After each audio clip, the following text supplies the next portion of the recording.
Have you ever dedicated your life to someone and discovered too late that it was precisely that person who destroyed yours? That was the question echoing in Vera's mind that morning, even before she understood that her life was about to shatter in a way that not even the most difficult years of care and loneliness had managed to do. She was alone in her mother-in-law's room, tidying up the things that remained after the wake. 5 years of medicine, bandages, baths, sleepless nights, and a soul-devoting sacrifice whose weight only those who have cared for someone bedridden know. The sun streamed through the window, illuminating a room that once smelled of life and now smelled of farewell. Amidst old documents, crumpled prescriptions, and overdue bills, Vera found a blue folder. Old, dusty, with her mother-in-law's name handwritten on it. She opened it without much thought. Perhaps they were medical documents, perhaps old photos. But no, among the papers there was a yellowed sheet, stamped, signed, a will.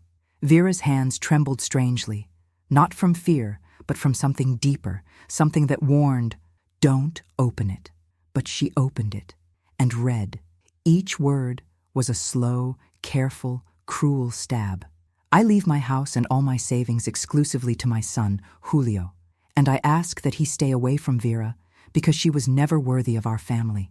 Vera pressed the paper against her chest, as if trying to stop it from tearing her heart apart from the inside.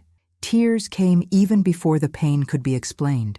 How could someone she fed, cleaned, cared for, protected, how could that woman, whom she called my second mother, have written something like that? She barely had time to breathe.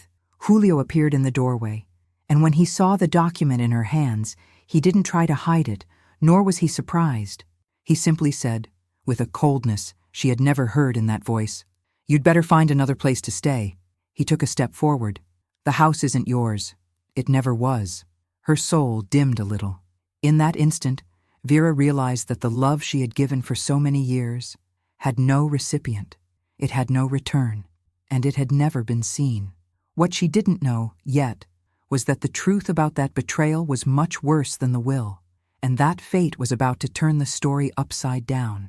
Before the pain, before the betrayal, before the will, there was a woman named Vera, and it was impossible to tell her story without going back to the time when she believed that love, however small, was always worth the sacrifice. Vera was born and raised in a simple family where every real was counted, but where every gesture had value. She learned from her mother that home wasn't a luxury, it was comfort. She learned from her father that a word given was an eternal promise. And she learned from life that caring for others was almost an inevitable destiny for women like her, strong, discreet, and always ready to carry the weight that no one saw. When she met Julio, she was 27 years old and still believed in happiness without fear. He was charismatic, kind, an only child, and hard-working. He spoke enthusiastically about the future and said that Vera was different from everyone else. And she believed him. Their courtship turned into marriage. Simple, beautiful, held in the church hall with rice thrown by the neighbors. Vera always remembered that day fondly, the photograph of her holding a bouquet of inexpensive flowers, but with a smile that seemed to cost millions. For a few years, life was easy. Their routine consisted of dinners together, splitting bills, modest plans, and a silent complicity, until something changed. Little by little, Julio became colder, more distant, more critical. Nothing that justified running away, just the kind of behavior that life sometimes pushes slowly until it becomes an abyss. Vera, like many women, did what she knew best. She tried to compensate. He's tired. He's stressed. He's worried about work. She told herself this, to avoid thinking about the obvious. He was changing, and she didn't know why. It was then that her mother-in-law definitively entered their lives. Before her illness, Donna Eunice was already a difficult woman. Proud, demanding, with a harsh voice, a stern gaze, and a sharp memory for old grievances. She never hid the fact that she thought Julio deserved better. She never disguised the comparison with his perfect ex-girlfriend who, according to her, had a future. But Vera tried. She always tried. She brought flowers, she brought groceries, she helped with the house. And even receiving criticism, she continued to smile. "Do you need anything, ma'am?" "I need you to learn to cook better," her mother-in-law grumbled. Or, "Can I do the laundry to make things easier?" "I don't want you to ruin my clothes," she replied dryly. And Vera, with a heavy heart, swallowed it all. Because she believed in two things. Julio's mother was part of the family. Caring was her way of loving. But there was another hidden truth. Julio grew colder each time his mother criticized Vera. As if, for some reason, he agreed, even silently. When his mother-in-law's illness began, it came stealthily. First, a strange fatigue, then a loss of mobility, then total dependence. Julio, who had always avoided conflicts and responsibilities, distanced himself even further. He arrived late. He slept on the sofa. He left early. Vera took over everything. Everything. She took her mother-in-law to the doctor. She held the woman's head when the pain was intense. She gave her baths when the water was cold. She spent sleepless nights because her mother-in-law wouldn't sleep. And even so, Donna Eunice remained harsh. "You don't know how to give a proper bath. You don't know how to cook for a sick person. You don't understand anything." But in the rare moments when the pain made the elderly woman more fragile, she would say softly, "Thank you, Vera." And that whisper was enough for Vera to believe she was doing the right thing. Her marriage, however, was silently deteriorating. When she tried to talk to him, Julio would reply, "You're getting too sensitive. Stop being dramatic. My mother is suffering more than you." She would fall silent, because she thought that complaining about being tired in front of someone bedridden was a lack of humanity. But what Vera didn't realize, yet, was that she was losing her life, her identity, her dreams, without anyone noticing the magnitude of the sacrifice.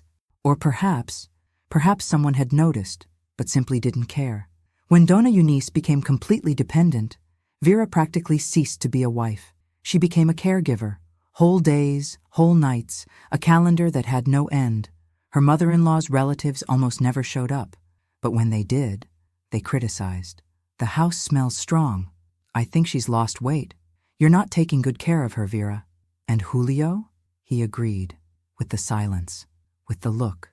With the cold way, he turned his face away. Nothing hurt more than that. Nothing. On the day of her mother-in-law's death, the feeling inside Vera was as confused as it was cruel. She cried for the loss, but she also felt relief. Relief at finally being able to breathe without guilt. Relief at perhaps being able to be a wife again. But that same night, Julio didn't hug her, didn't thank her, didn't acknowledge anything. He just closed the bedroom door and slept. As if the last 5 years hadn't existed. As if Vera hadn't given her soul. As if she were nobody. And that's why, when she found the will days later, the impact was even more devastating. Because it wasn't just a piece of paper. It was the brutal confirmation of what she had always tried to deny. Her mother-in-law never accepted her, never respected her. And worse, her husband never defended her. And that hurt more than anything, much more. Vera's life, until that moment, had been built on a love she believed to be reciprocated. But the will would show that everything she gave was wasted by ungrateful hands. And the worst was yet to come. Because the betrayal wasn't just in the past, it was happening at that very moment. Vera's routine, before the day she found the will, was an endless sequence of caregiving tasks that no one saw and that no one wanted to see. She always woke up before 5. The alarm clock didn't even need to ring. Responsibility pulled her out of bed. Her body already complained, her shoulders ached, but she took a deep breath and said to herself, "One more day, Vera. Just one more." In the next room, Donna Eunice was already awake too, not because she wanted to be, but because the pain never slept. Vera entered slowly, carefully turned on the light, and said, "Good morning, Mother. Shall we begin?" Her mother-in-law rarely answered. Sometimes she turned her face away. Sometimes she pretended to sleep. Sometimes she murmured, "You don't need to pretend you like me." Vera took a deep breath. "I don't pretend. You are Julio's mother. I take care of him because it's the right thing to do." But deep down she cared, because she believed that some affection would one day blossom from it, even if small, even if broken. The morning routine began with a bath. Vera heated the water, prepared towels, a soft sponge, and neutral soap. She put on gloves and adjusted the bed. Bathing someone bedridden wasn't easy. It requires strength, delicacy, technique, and emotional resilience. Often her mother-in-law would get irritated, complaining, "It's too hot. It's too cold. You don't know how to do anything right. So-and-so took better care of me when I was young." And each of these phrases pierced Vera's skin like repeated stings, not strong enough to knock her down, but enough to bleed slowly. Then came breakfast. Vera prepared porridge, cut fruit, pureed food, added vitamins. "I don't want this. It's tasteless. You don't know how to season anything," Vera insisted. "The doctor ordered it. It's good for you." But her mother-in-law would turn her face away like a spoiled child. And Julio, when he was around, would say, "Vera, stop forcing it. Let my mother eat what she wants." But when her mother-in-law got sick from not eating properly, the blame fell on Vera. Always. The medicines came at scheduled times. Vera had a chart, alarms, different colors, impeccable organization, because she knew that one mistake could make everything worse. Even so, her mother-in-law would say, "If I die, it will be your fault." And Vera would reply, swallowing the bitter taste, "You won't die, not while I'm here." And Julio? Julio went to work early. He came home late. He said he was tired, that he needed rest. When he arrived, he sat on the sofa, turned on the television, and complained if the food wasn't ready. "Vera, you spent the day at home. Was it so hard to do something decent?" And she would answer, silently, with her eyes, "I spent the day keeping your mother alive." But she never said anything.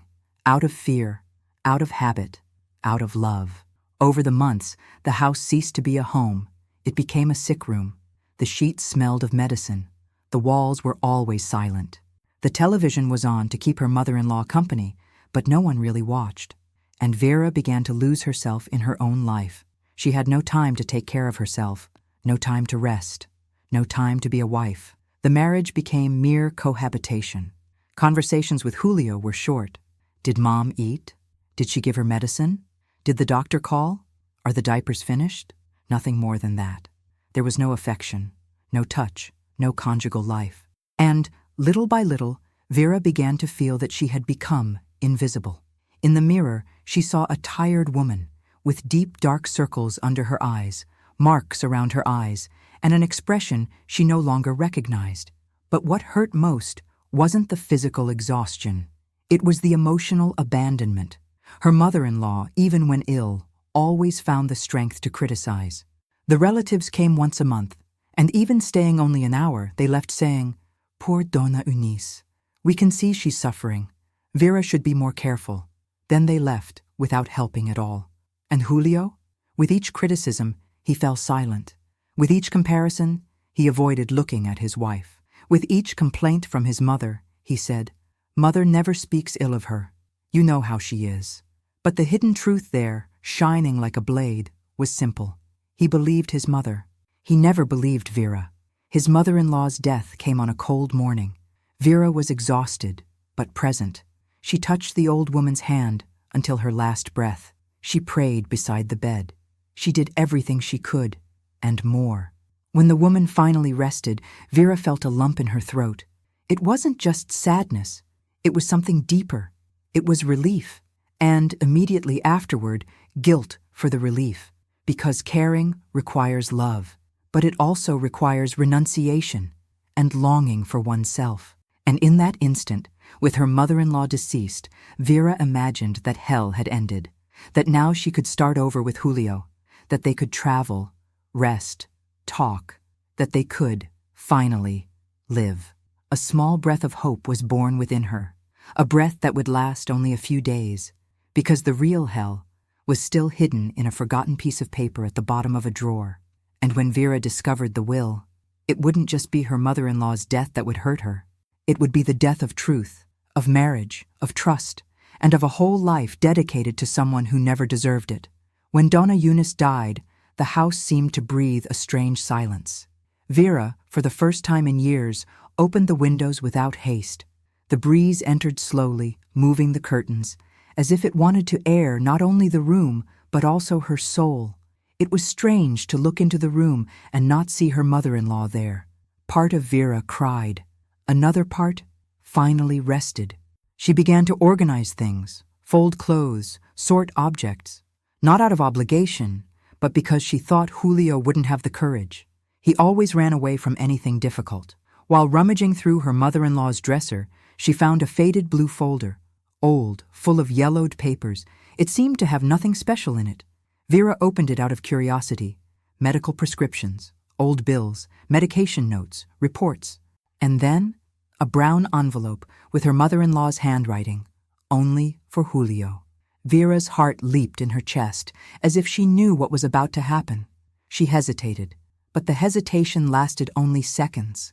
After everything she had lived through, after years of care, after sleepless nights cleaning wounds, holding hands, changing diapers, cooking porridge, she had the right to know what her mother-in-law really thought.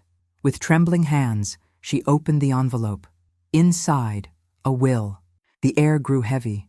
The world seemed to shrink around her. Vera read slowly, and each sentence was a stab.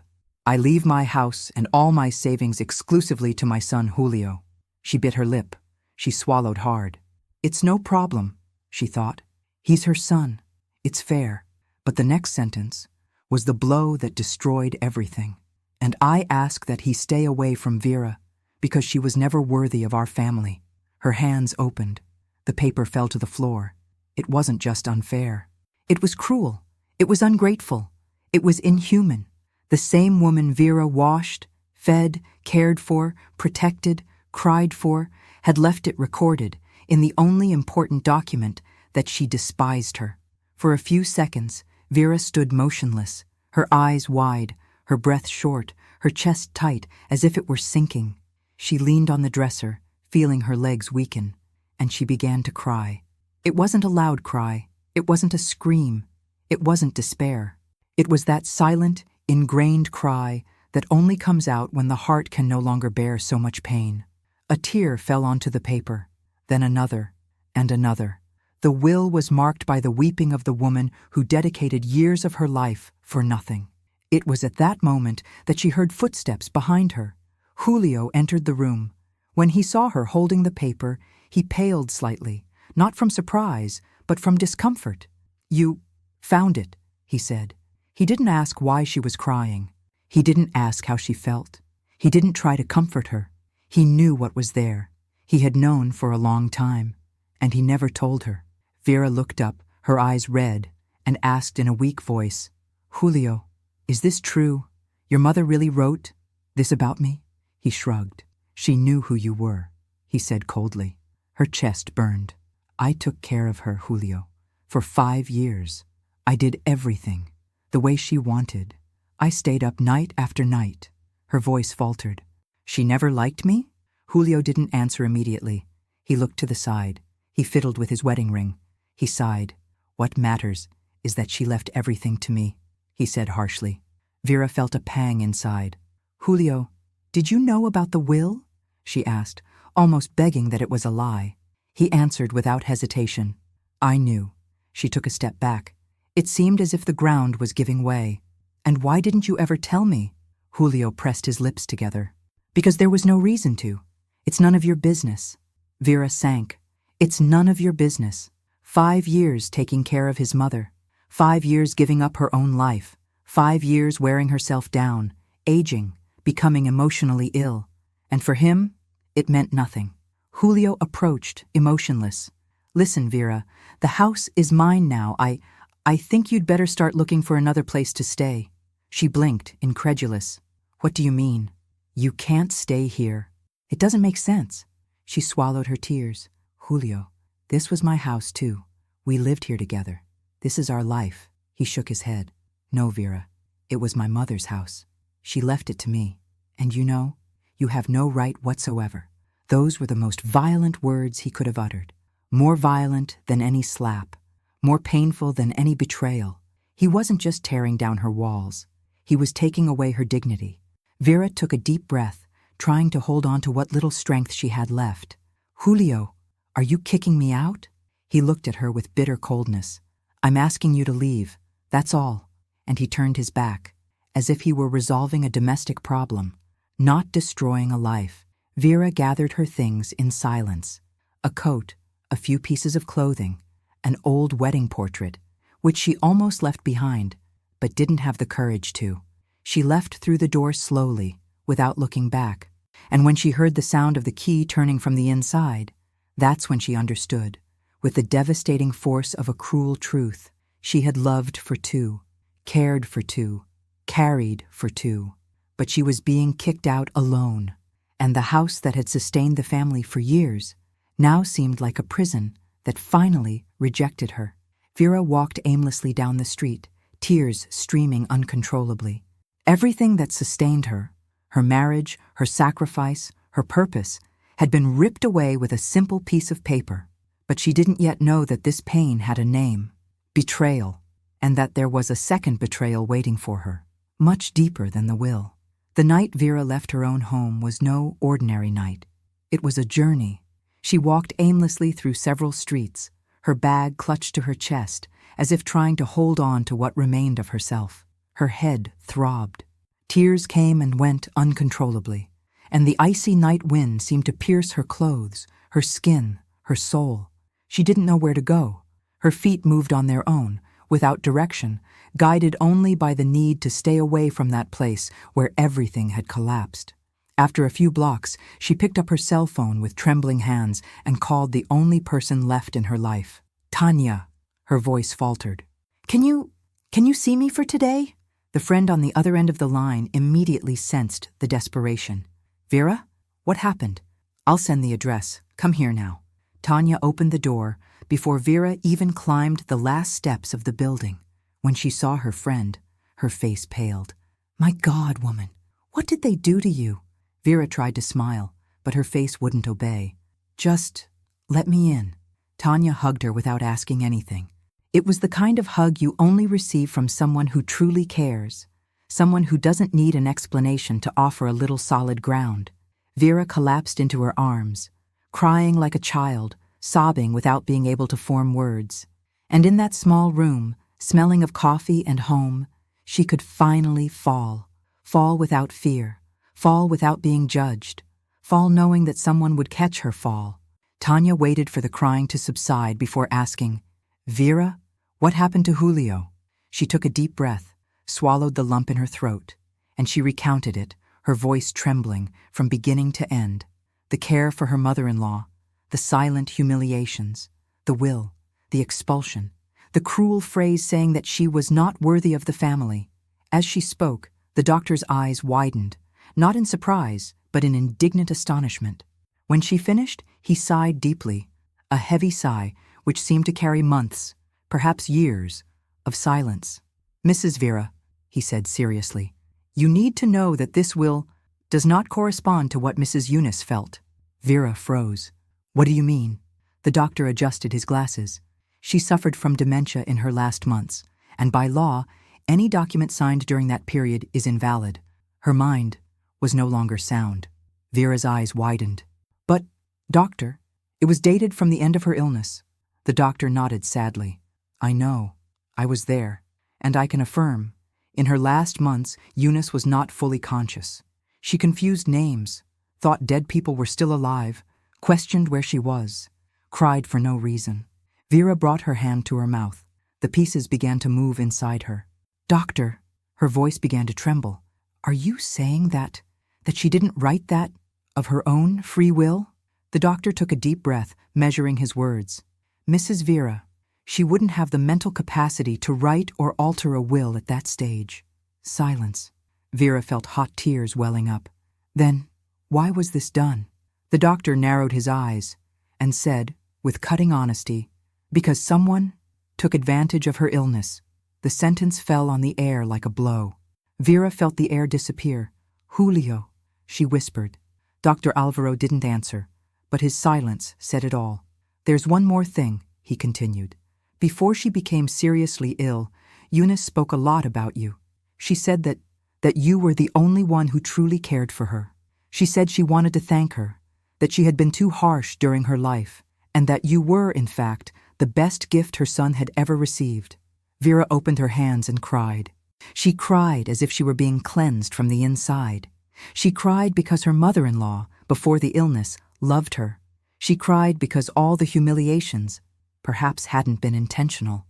She cried because she had cared for someone who, deep down, recognized it. And she cried even more when she realized the final truth. Julio destroyed everything. Julio manipulated everything. Julio altered the will. And he expelled her, not because her mother wanted to, but because he wanted to. The doctor handed her an envelope. Here are the reports. Everything that proves Eunice couldn't sign anything. You'll need this. Vera held the papers like someone holding ammunition, not to attack, but to defend herself from years of injustice. Thank you, doctor, she said, her voice choked with emotion. He smiled empathetically. You deserve to have heard this a long time ago. When she left the doctor's office, Tanya asked, Vera, are you okay? She wiped her face. No, Tanya, I'm not. But now, I know the truth. And the truth has a power that no lie has. It restores strength. Vera returned to the old house accompanied by Tanya. Julio was in the garage, tinkering with the car, acting as if nothing had happened. When he saw Vera, he tried to hide his discomfort. What did you come here for? She opened her bag, took out the documents, and answered calmly, a calmness that hurt more than any scream. I came to return what is yours, Julio. The lie you built. He paled. What are you saying? She opened the medical report. I'm saying that my expulsion wasn't your mother's decision. It was yours. Vera, stop it. She held up the papers. Her dementia is proven.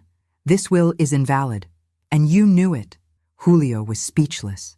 Tanya crossed her arms behind her, firm as a witness. Vera continued, You manipulated your mother. Sick, fragile, not knowing who was who. He tried to interrupt. I only wanted to protect the family's assets. Your family's? She cut in, her voice firm and cold. I was your family, Julio, and you kicked me out like I was trash. Julio was speechless. His mask fell, and what remained was the weak, insecure, selfish man hiding behind authority. Vera stepped forward. The truth is all here, and I'm going to take it to court, not to take anything away, but to get you out of the lie you created. He collapsed to the floor, his hand on his head. Vera, I'm sorry. I was wrong. She took a deep breath. We can fix mistakes, but character? We can't. The legal battle didn't take long. The will was invalidated without difficulty. The house was protected again. And Vera won the right to stay, but she didn't want to. She didn't want anything that came from the poison that destroyed her life. She only wanted justice, truth, and peace.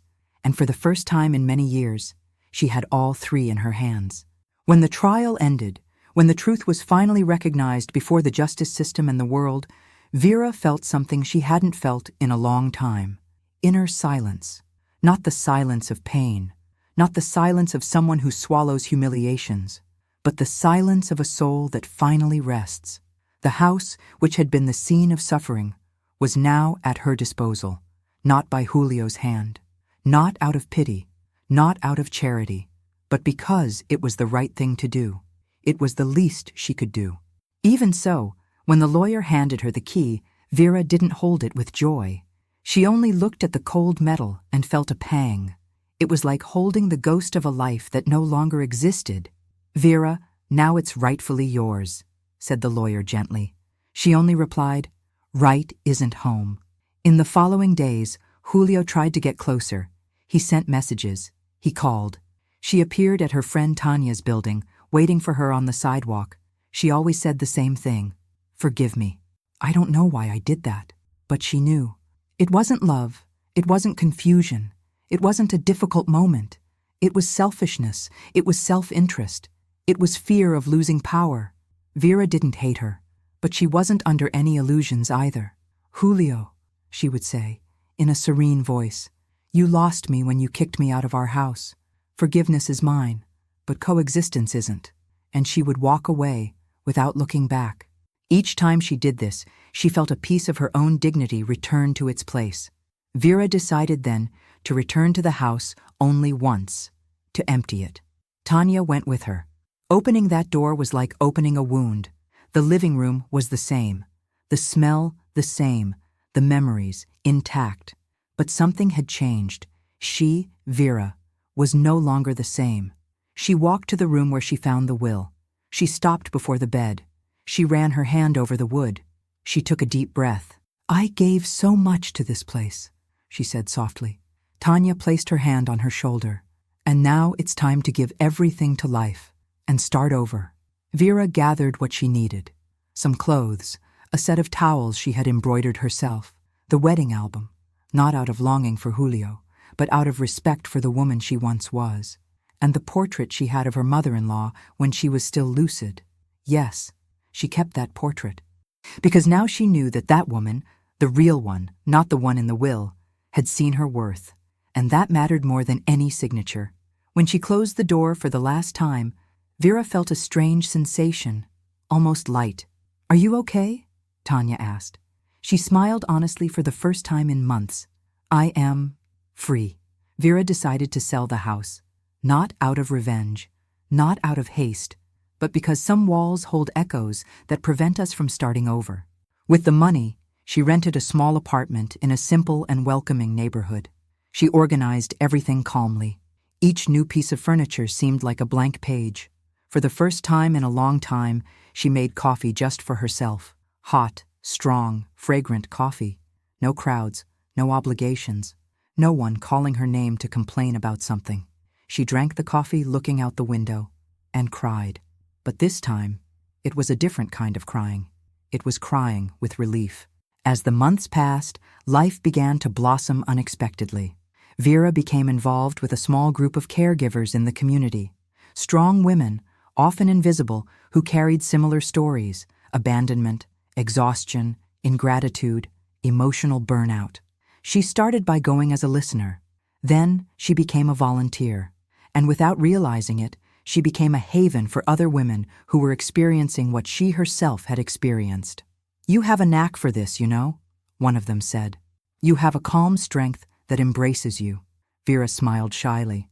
"Maybe I'm just learning to embrace myself." And it was true. One day, Julio reappeared again. He arrived shyly, with flowers in his hand, flowers that didn't match true guilt. "Vera, I just wanted to talk." She didn't kick him out. She didn't humiliate him. She didn't yell. She simply said, with the firm sweetness of someone who already understood her own worth, "Julio, I forgive you." But forgiveness isn't an invitation to come back. It's just peace. And my peace no longer fits in the same place as you. He lowered his gaze. And for the first time, he understood that he had lost something that couldn't be bought or manipulated. He had lost the woman who had taken care of everything for years, and now was taking care of herself. Vera moved on. She took courses. She helped other women. She reconnected with old contacts. She created a support network that grew every week. And the most beautiful thing of all, she relearned to laugh for real, with feeling, with life. The final chapter of liberation came on a quiet morning when she looked in the mirror and realized, "I'm back." Back not to who she was before the pain, but to someone stronger, more aware, more whole. And for the first time, she recognized something she had denied for many years. She didn't need family to be loved. She only needed truth and her own courage. Vera's story doesn't end with the pain she suffered.